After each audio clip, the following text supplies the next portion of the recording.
ብለሽ ነበር አልሰማሽኝም። ከኤላ ጋር ምንም አይነት ቅርርብ እንዲኖርሽ አልፈልግም። እሺ ቆይ እና ያል ምን አርጋሽ ነው? ሰው አይመለከትም። በፊት ኤላ ከኔ ጋር እንደነበረ እያወቀች እኮ የፍቅር ጥያቄ ጠይቀው ነበር። አንተ ምንም አይመለከትም። በአንቺ ያኔ ለምን ሻውን ለምን መጣሽ? ማለት ምን አይነት ጥያቄ ነው? አሁንም ለአንቺ ያለኝ ስሜት ተመሳሳይ ነው። እወድሻለሁ። ኧረ ተው ባርኮት።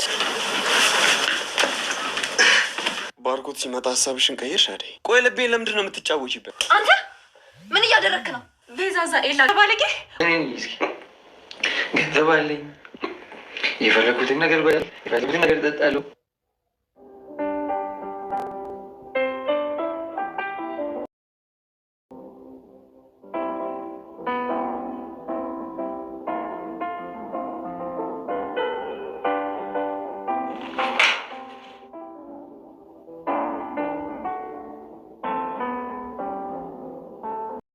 ለምለም የፈራችው ደረሰ። ኤላን ቤዛ እንዲሰክር ካደረገችው በኋላ አብረው ተኝታለች። እጅ ከፈንጅም ይዛቸዋለች። ባርኮቴ ወደና አደይ መጥቷል።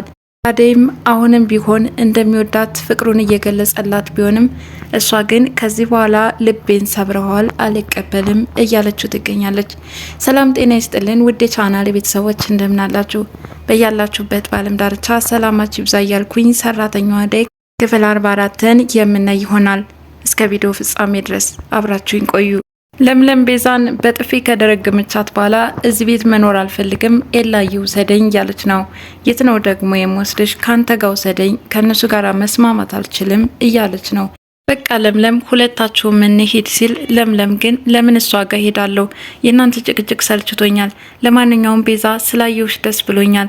ትሄዱ እንደሆነ ተነሽ ለምለም አብረን እንሄድ በማለት ቤዛ ተከትለው ስትሄድ፣ ለምለም ግን ወደ ኋላ ቀርታለች። ምንም ስለተፈጠረው ነገር አደይ ልታስረጅኝ ትችያለሽ? ምንም እየገባኝ አይደለም፣ እኔም እየገባኝ አይደለም። ቤዛ ግን ከባድ ሰው ናት አለችው። ጓደኛሽ ግን በቅናት ስትንጨረጨር በጣም ነበረ ሳቂ የመጣው። አስበሽው ነው አንቺም በእኔ ቅናት ሲሰማሽ በማለት አደይ እሱን ወዳ የሚሰማትን ስሜት እያሰበው ነበረ። አደይም ለምለም እኮ ኤላን በጣም ስለምትወደው ማንም እንዲያይባት ስለማትፈልግ ነው። ለምንድን ነው ግን እኔ ከአንድ ቤት እየኖርን አንቺን አፍቆት የምሰቃየው እያለ ዴብ አደይን አቅፏት ሳለ ወዲያውኑ ባርኮት ይከሰታል። ባርኮት ጥሩ ስሜት አልተሰማውም። ዴቭም ባርኮት ስለመጣ በጣም ተበሳጭቷል። ሁለታቸውም ሲተያዩ ከቆዩ በኋላ እንዴት መጣህ በማለት ጠይቀውት ባርኮትን ትተውት ይወጣሉ። ዲያ ከደረጃ ስትወርድ ፍቅር በተቀጣጠረችው መሰረት ናኦልን ወደ ቤት ስታስገባው ይገጣጠማሉ። ያም ኦ ማይ ጋድ ይሄ ደግሞ ማን ነው?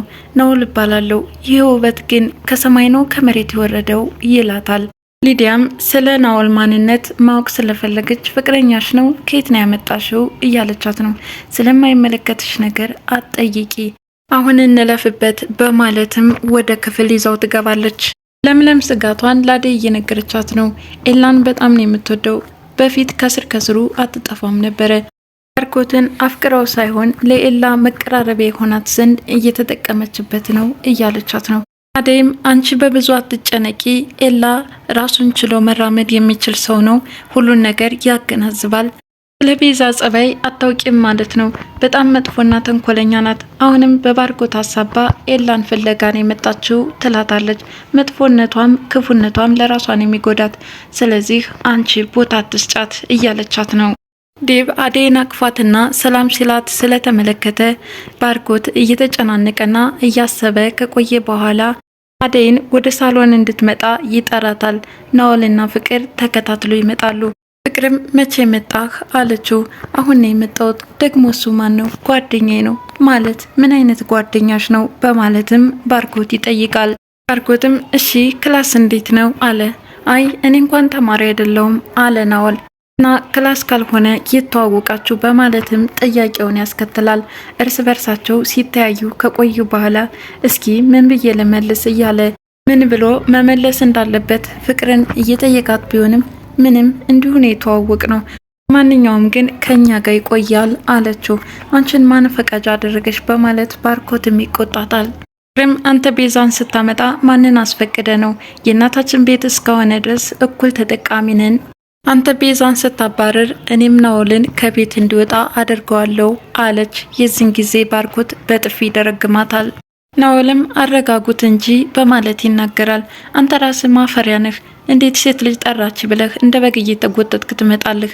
ፍቅር የምታደርጊውን አድርገሽ ከዚህ ቤት ማስወጣት አለብሽ በማለት ዝቶ ባርኮት ክፍሉን ለቆ ይወጣል። ናኦልም ወንድምሽ ግን ምን አይነት ሰው ነው? እንግዳ እንደዚህ ነው እንዴ የምትቀበሉት? ይለዋል። ፍቅርም የሚፈልገውን ሁሉ አደይ እንድታደርግለት ታዘሻል ትላለች። የዚህን ጊዜ ቡና ነው የምፈልገው ቡና ፊልኝ በማለት አደይን የሚያዛታል። ፍቅርም ለበቀል እያመቻቸች ነው። የመጀመሪያዋ ኢላማ አደይ እንደሆነችና ቀጥሎ ቤዛ እንደሆነች እየነገረችው ነበር። ይህ ባህሪሽ በጣም ነው የሚያስገርመኝ። የማትፈልጊያቸውን ሰዎች ከመንገድሽ ጠረቅ ታደርጋቸዋለሽ አይደለ? ይላታል ናኦልም። ብዙ ማውራት አያስፈልግም፣ የነገርኩን ብቻ እንድታደርግ ነው የታዘዝከው አለችው። አሁንም አማራጭ የለኝም፣ መቼም አንድ ጊዜ ያንቺ አባል ሆኛለሁ ይላታል። ላም ቤዛን ወደ ቤቱ ከወሰዳት በኋላ ያኔ ለምን ሄድሽ፣ አሁን ስለምን መጣሽ እያለ እየጠየቃት ነው። እዛ የምታስተካክለው ነገር እንዳለና ከዚህ በኋላ ህይወቷን እዚህ ማስቀጠል እንደምትፈልግም ትነግረዋለች። አንተስ እንዴት እዚህ እየኖርክ ነው? እኔማ ለምለም ስላለችልኝ ከሷ ጋር መኖር ጀምራለሁ። ይች ለምለም ግን ስንት ፍቅረኛ ነው ያላት እያለች በሐሰት ኤላና ለምለምን ለማራራቅ ጥረት እያደረገች ነበረ። ለምለም ከድሮ ጀምሮ የኔ ናት፣ ፍቅርን ያስተማረችኝ በጣም የሚወዳት ፍቅረኛ ናት ይላታል። ሳያት ግን እንደዛ አትመስለኝም። ኤላም ቆይ ምን አይተሽ ነው ለምለም ላይ ለምን አትናገሪም ይላታል። ለአንተ ተናግሬ ከማጣላህ ለእናቷ ብነግራት ይሻላል እያለች ነበር። ናኦልን ወደ መኝታ ክፍል በመውሰድ ያሰበችውን ሴራና የጠነሰሰችውን ተንኮል በሙሉ እየነገረችው ነበር። አደይን አናገርካት ወይ? ስለ ዴቭ መጥፎ ነገር ሂድና ንገራት። እንዲሁም ደግሞ ለዴቭም ስለ አደይ መጥፎነት ትነግራታለህ።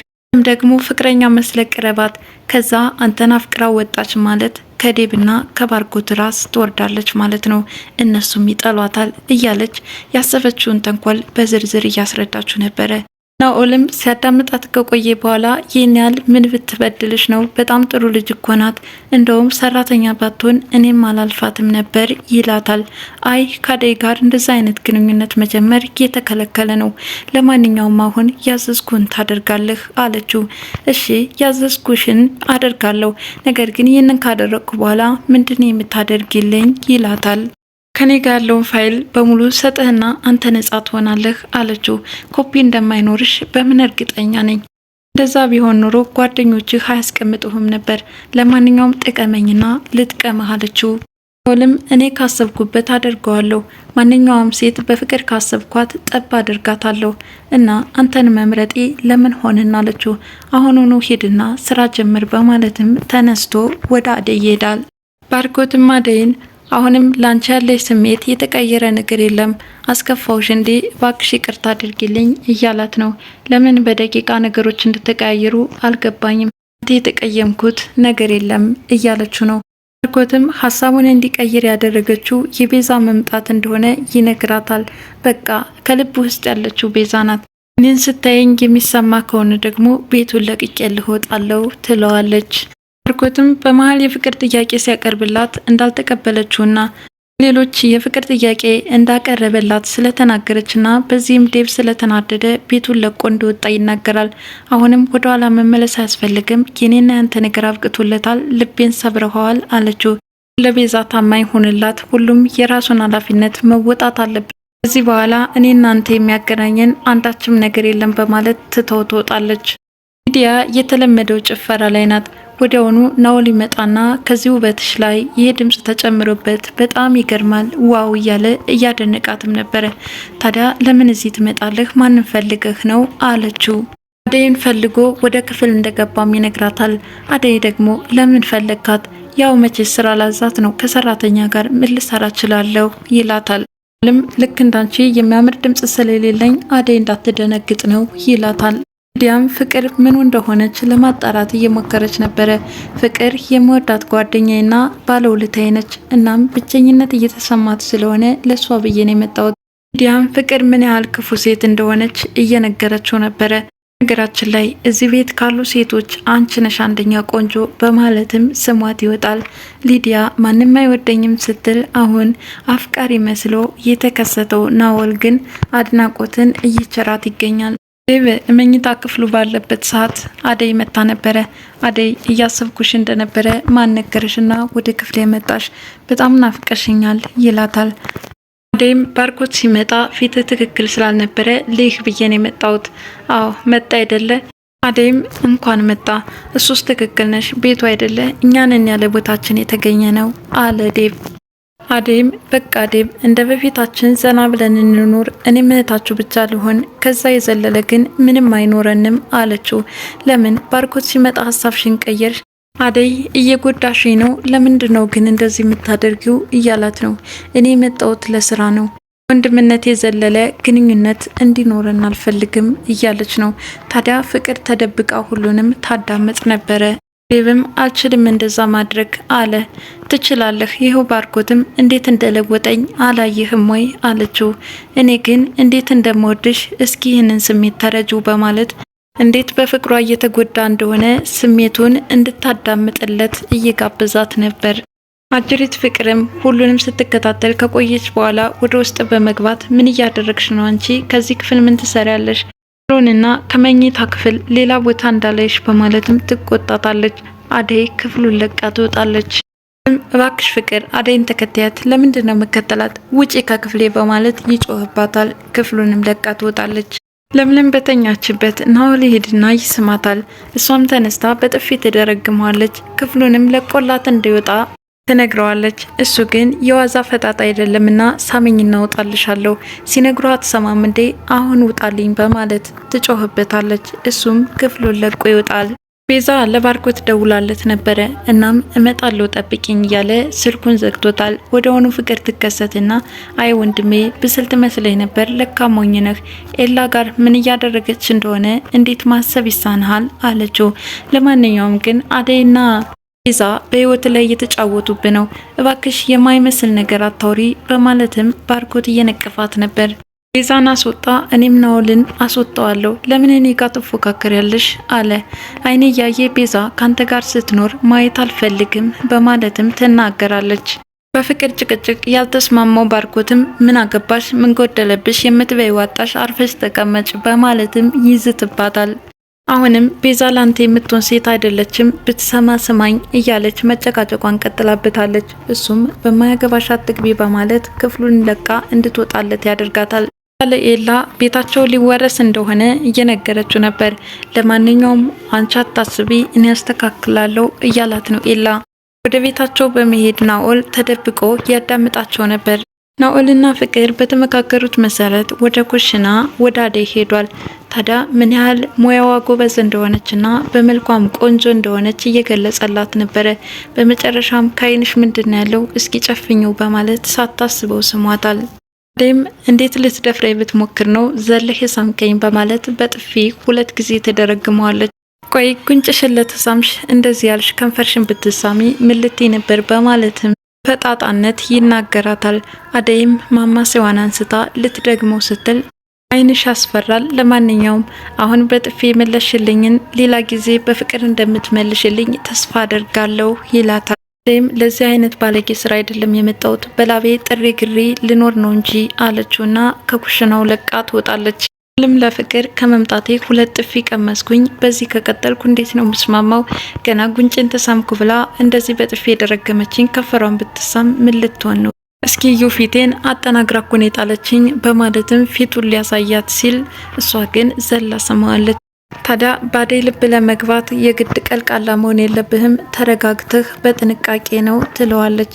እንዴት ብዬ ነው ከነዚህ ሴቶች ጋር ልግባባ የምችለው እያለ ሳለ ሊዱ መታለች። ናኦል እንዴት እንደመጣ በውስጧ እያሰበች ነበረ። ከፍቅር ጋር ልትሰራ ያሰብከዋለ፣ ብቻ በቅርቡ የመጣህበትን ጉዳይ ጠንቅቄ ደርስበታለሁ እያለች በሀሳቧ ጭልጥ ብላለች። ፍቅርም ምን እያሰብሽ ነው አለቻት። አይ ምንም ወዲህ ነው አለች። ሊዲያ ከተለየቻቸው በኋላ በጣም መጥፎ ሰው ናት፣ ልትጠነቅቃት ይገባል። እሷ የምትፈልገው ካልሆነላት ሁሉንም ሚስጥር ትዘረግፈዋለች ትላለች ፍቅር። ለምለም ልብሷን ለባብሳ ወደ ኤላ ልትሄድ ነው። ታዲያ እሷ ስትወጣ በሩን ልትዘጋው ስትል ዴቭ ተተክቷል። ልትሰጊቤ ነው? አይ ለምለም ልትወጣ ስለሆነ ነው። መግባት ይቻላል? እሺ ትችላለህ አለችው። ደስ ባይላትም ወደ ውስጥ አስገባችው። አሁንም የፍቅር ጥያቄውን እየጠየቀ ይገኛል። አደይም አሁን መወሰን የምችልበት ደረጃ ላይ አይደለውም። ለማንኛውም እትዬ ይምጡና ቤታቸውን አስረክቤ ከዚህ ቤት ውልቅ የምል ይሆናል። በእኔ ምክንያት ነው አይደል አደይ የምትሄጂው? አንዱን ሳልወጣው ደግሞ ሌላ ተጨማሪ ሰው መጣ አለች። ይከሰታል። ከዴቭ ጋራ ይተዋወቁ ስለነበረ እንዴት መጣህ እያለው ነው። እና አደይም ፈልገህ ነው? አዎ ቡና እንድታፈላልኝ ፈልጌ ነው። አደይም እሺ ብላ ክፍሉን ለቃ ትወጣለች። ናኦል ከፍቅር ጋር በተመካከሩት መሰረት ስራውን ጀምሯል። እሱን እንደወደደችውና እሱ ግን እንደማይወዳት ሸፋፋ እንደሆነች አደይን አክፋፍቶ እየተናገረ ነበር። ቆይ ማን ነው ግን ወደዚህ ቤት ያመጣህ? ይቺ ፍቅር ናት ማለት ነው እያለ ተናዶ ወጥቷል። ለካ ድሮም ደደብ ነበርክ፣ አሁንም የበለጠ ደድበሃል በማለትም ተናግሮት ወደ ፍቅር ይሄዳል። ባርኮት ከኤላ ደርሶ ሲመለስ መንገድ ላይ ከለምለም ጋር ይገጣጠማሉ። የት ልትሄጂ ነው ይላታል። ከኤላ ጋር ሊሄድ ነው። ኤላም በቤዛ አማካኝነት ራሱን ስቶ ሰክሯል። የሆነ ያልሆነውን ነገር መቀበጣጠር ጀምሯል። በእርግጥ በስካርም ቢሆን ለምለምን እንዴት እንደሚወዳትና እድሜ ልኩን ከሷ ጋር መኖር እንዳለበት የሆነ ቦታም ከሷ ጋር እልም ማለት ነው የምፈልገው እያለ ፍቅሩን እየገለጸ ቢሆንም ራሱን እንደሳተ የተመለከተችው ቤዛ ግን ወደ መኝታ ክፍል አፋፍሳ ወስደዋለች። ይህን ቀን ስጠብቀው ነበር በማለት እሱን እያወላለቀችና እያስተካከለችው ሳለ ወዲያውኑ ለምለም ተከስታለች። የደነገጠችው ለምለም እንጂ እሷ ግን ምንም አልመሰላትም። በሊዲያ ሲፈተን የቆየው ኤላ አሁን በቤዛ እጅ ወድቋል። እንግዲህ የዛሬው ሰራተኛዋ አደይ ይህን ይመስላል። በቀጣይ እስከምንገናኝ ድረስ መልካም ጊዜ ይሆንላችሁ እያልኩኝ ለዛሬ ተሰናበትኳቸው። አመሰግናለሁ።